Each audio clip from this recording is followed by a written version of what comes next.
Hello everyone, welcome to my channel. My name is Lori. I wanted to do a quick video on 8 tools that you can use to channel.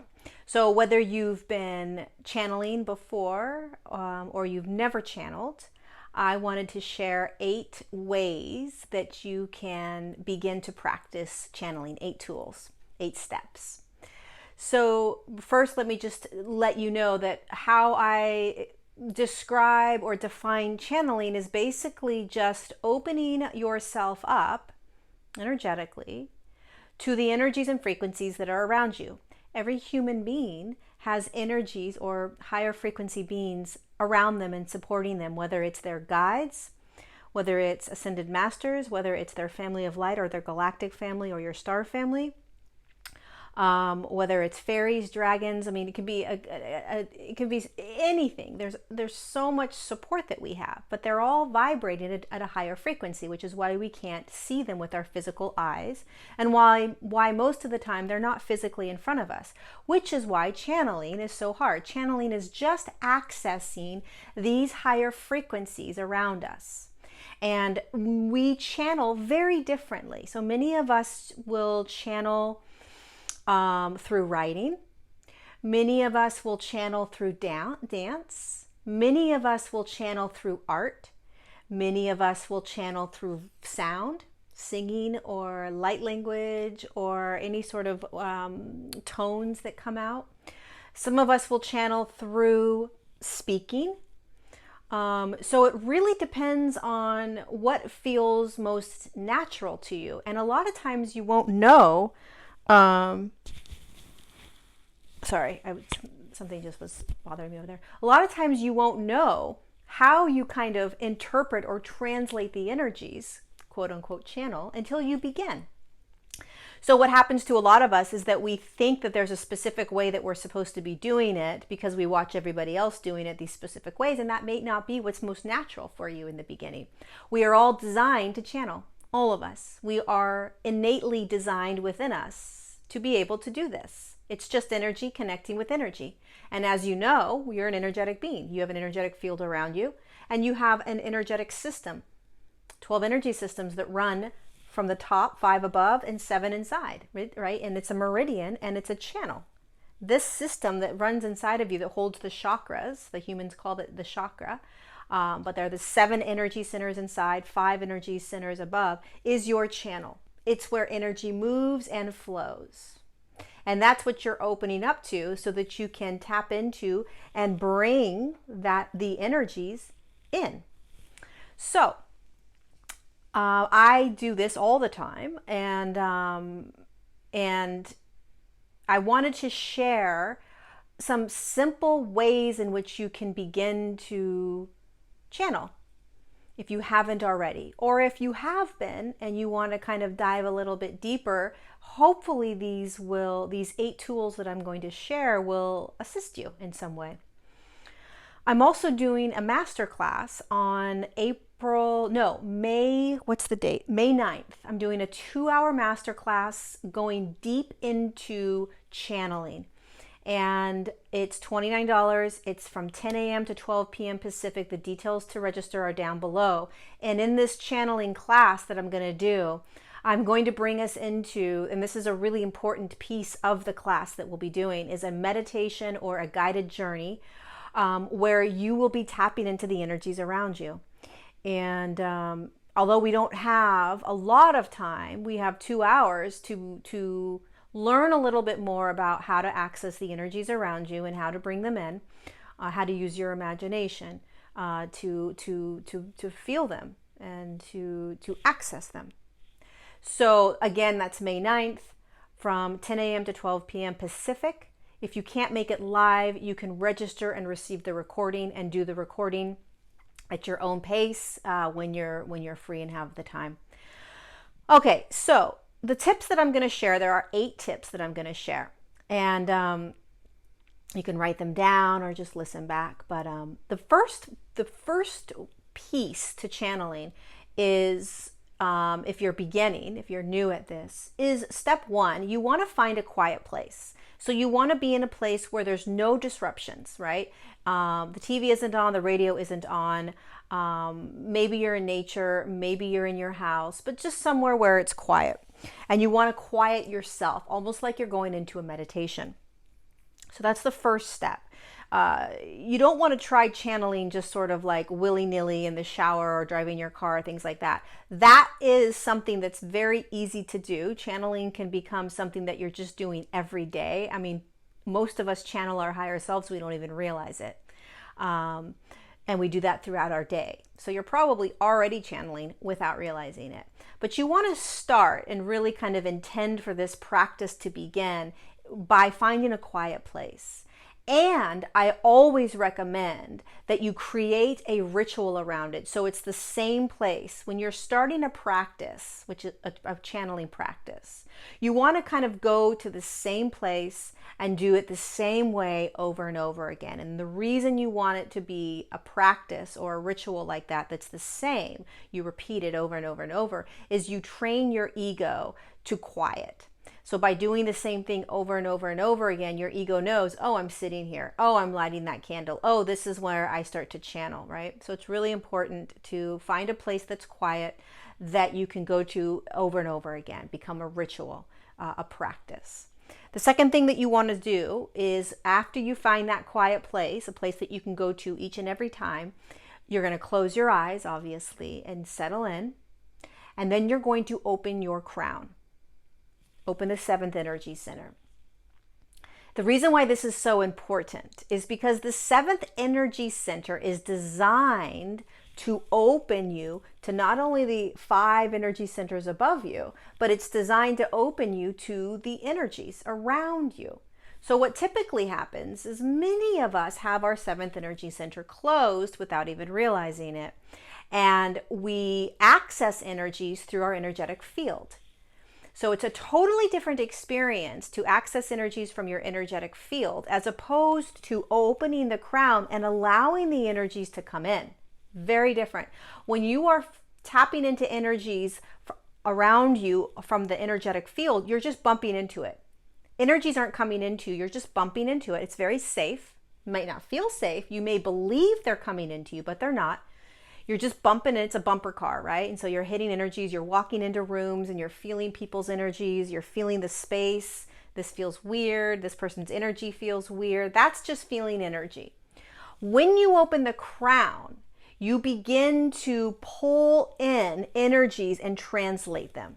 So you begin through intention, right? So you're opening up the crown and allowing yourself to start to feel the energies around you and begin to translate them by bringing them in. And that's how you channel, basically. So you want to open the crown and you want to realize what are the stories you're telling yourself about opening the crown, because you're safe. You're completely safe. Unless you want to buy into the paradigm and the belief that you're not safe and that if you open your crown, all these other darker energies and darker beings are going to come in. You're more than welcome to believe in that. But that's not the reality that you can choose to live in. So you can choose to believe that you're safe because you actually are. We have shifted out of that paradigm where when you open the crown, there's all these dark energies that are going to come into you. That paradigm doesn't exist any longer unless, of course, you want to step into that paradigm and create that paradigm. And then you can do that. But for most of us, that is an old paradigm that doesn't exist in this now reality that we live in. And so you're very safe. Okay, so just be conscious of what you're thinking when I say open the crown. Because you cannot channel without the crown open, whether you're conscious of that or not. So the crown you may not be aware that your crown is open when you're channeling. You may not be aware that your crown is closed throughout the day. But if you set the intention out loud, I'm opening up my crown. Remember, it's all energy, so you can't see any of it. But you'll be able to feel the crown kind of opening. And all of a sudden it's like, oh, I'm more aligned. I'm more open. I'm going to start to just allow what's going to come in. Okay? So you're going to open up the crown. That's step number 2. Step number 3, you're going to set the intention. So you found a quiet spot, you've opened up your crown, and now you're going to set the intention. Setting the intention is, I'm here to channel, I'm here to receive, I'm here to communicate with my guides, my family of light, whoever wants to show up. Remember, there is a really old paradigm that says, well, if you just say whoever wants to show up, then all these dark beings are going to show up. No, they aren't. Trust me, they're not. Start doing it. They won't.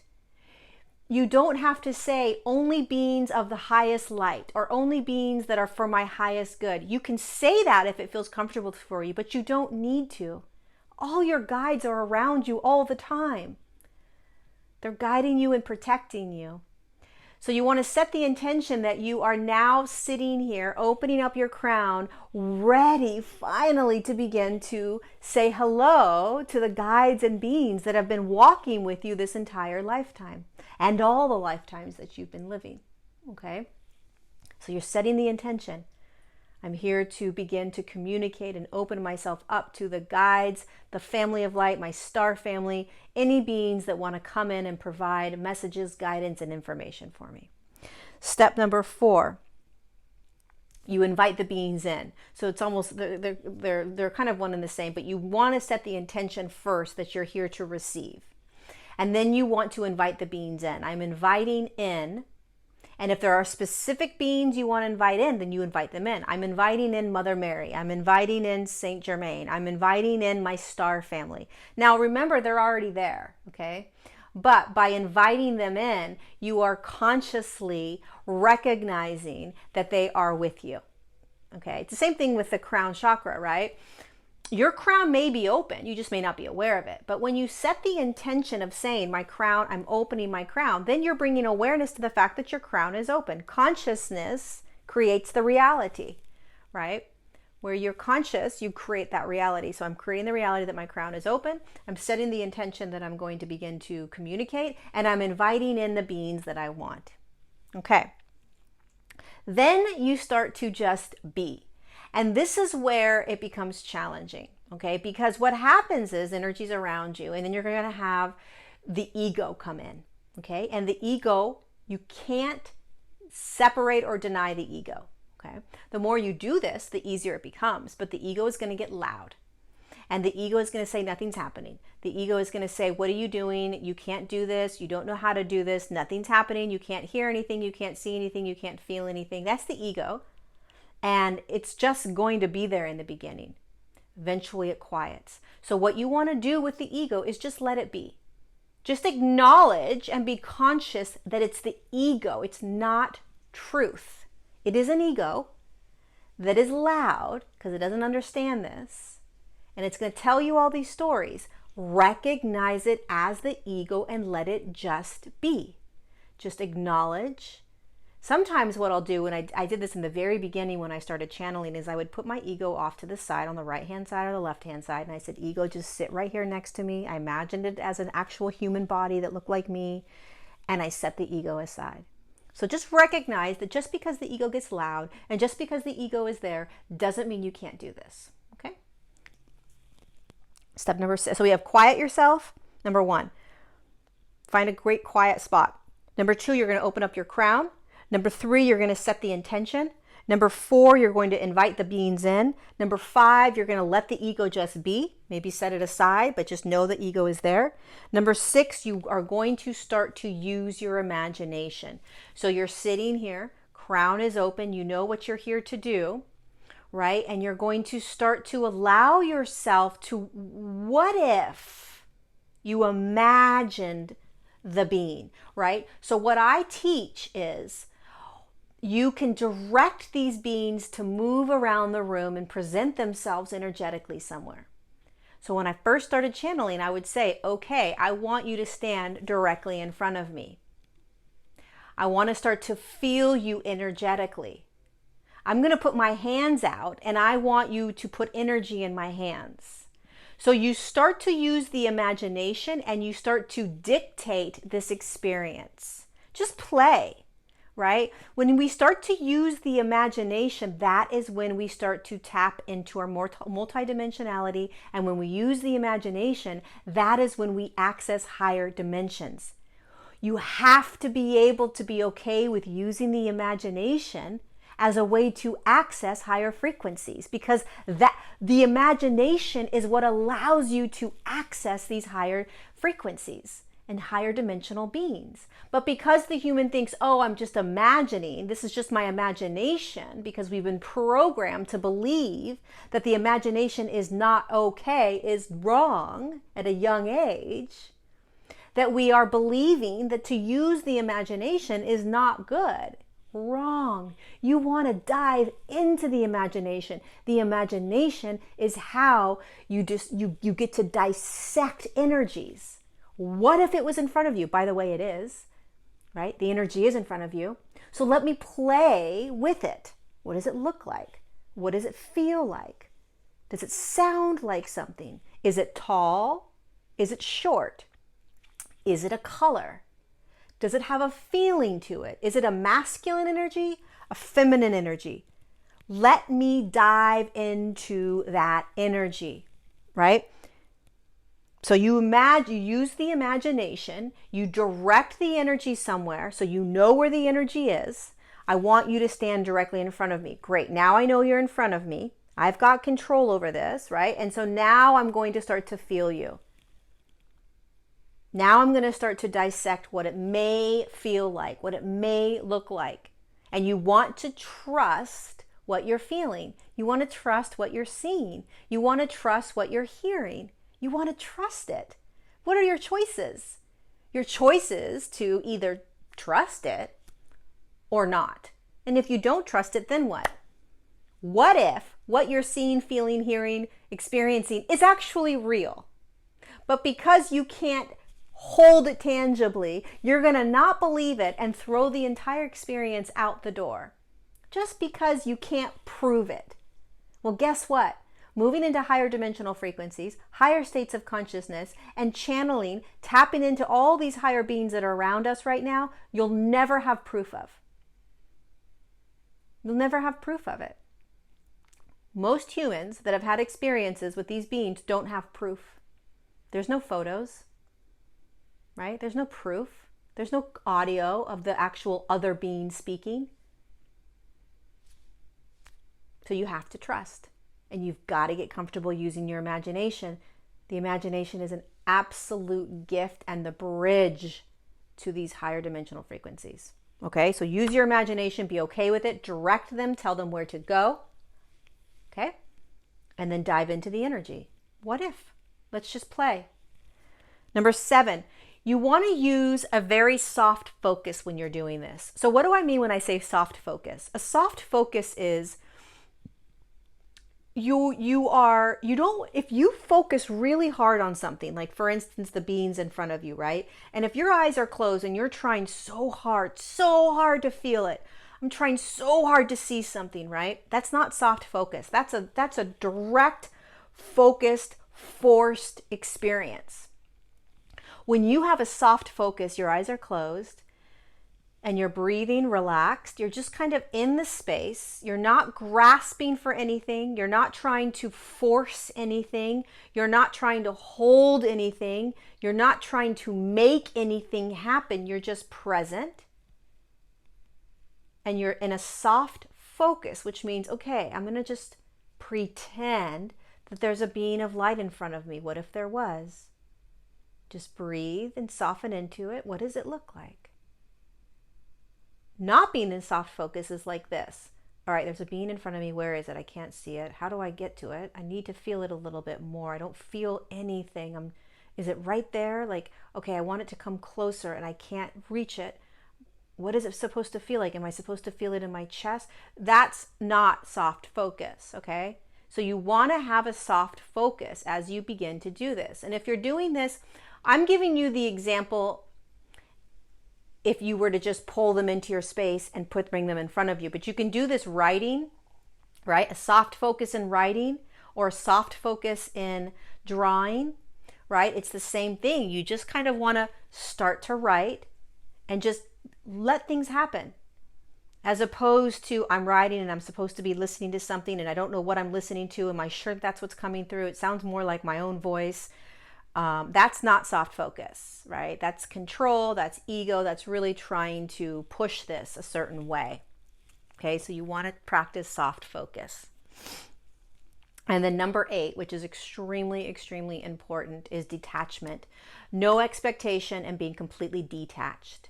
And it goes hand in hand with soft focus. When you sit down to channel, if you have an expectation, let it go.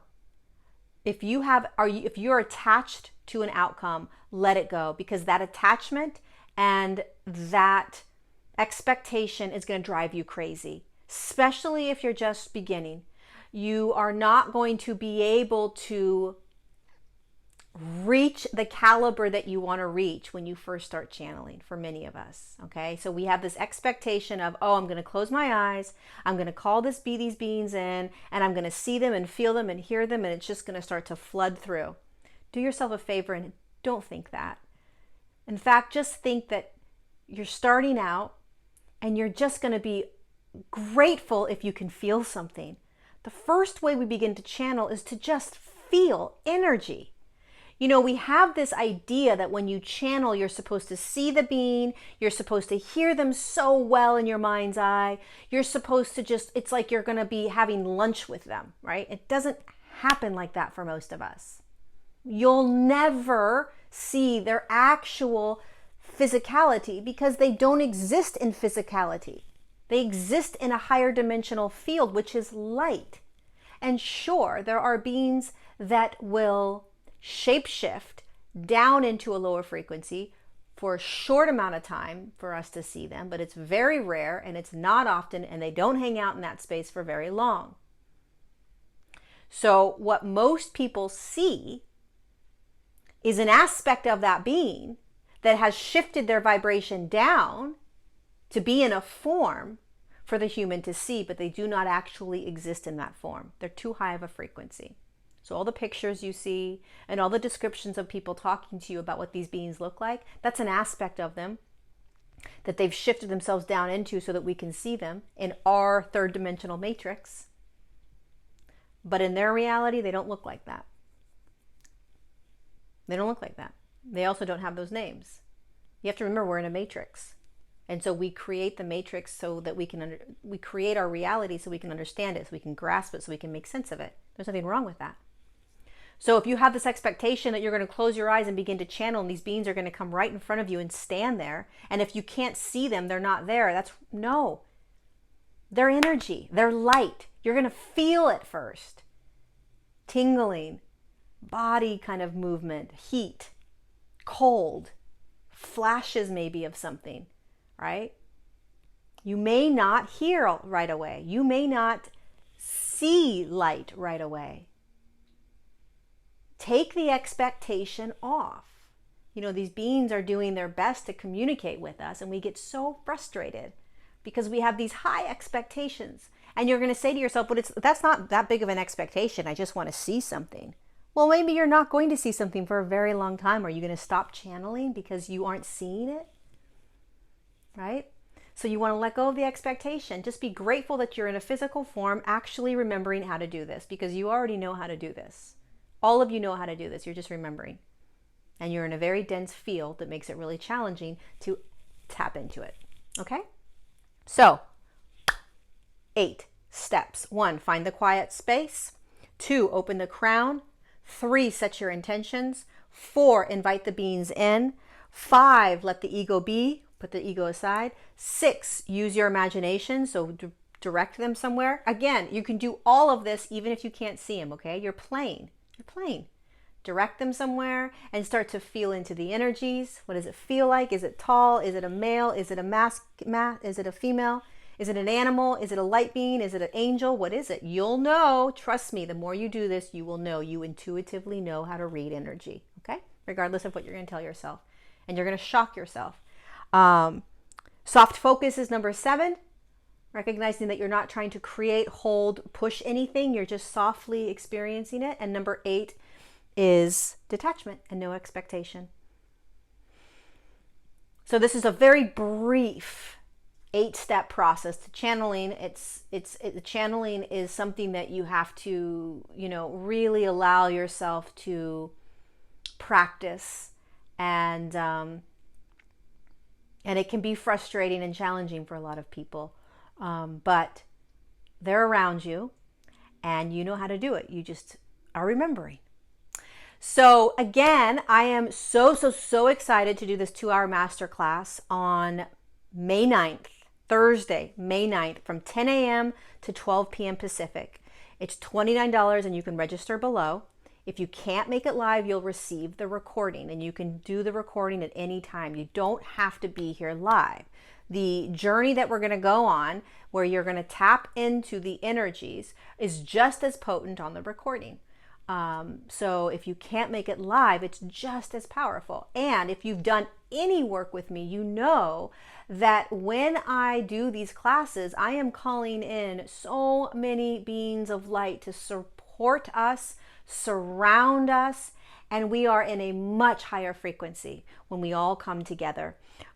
We are vibrating at a higher frequency, we're brought into a higher frequency, and we can feel these beings around us. That's what I do. That's how they access you, through me, right? When you come into these classes, these beings, your family of light, your star family, your guides, access you through me as the conduit. We open up this field, we open up the veil, and boom, they come in. I'd love for you to join. If you have any questions about the class, go ahead and leave it in a comment. If you have any comments or questions about the channeling that I shared, the 8 steps, please go ahead and give me the comment or question below. If you like this video, like it. If you haven't yet subscribed to my channel, subscribe. And if you want to pass this along to anybody that's interested in channeling, please do. I love you all so much. So grateful to be here with every single one of you. It is an honor, and thank you for being in your physical forms at this time, remembering who you are and what you're doing here. Be gentle with yourselves. I love you. See you next time.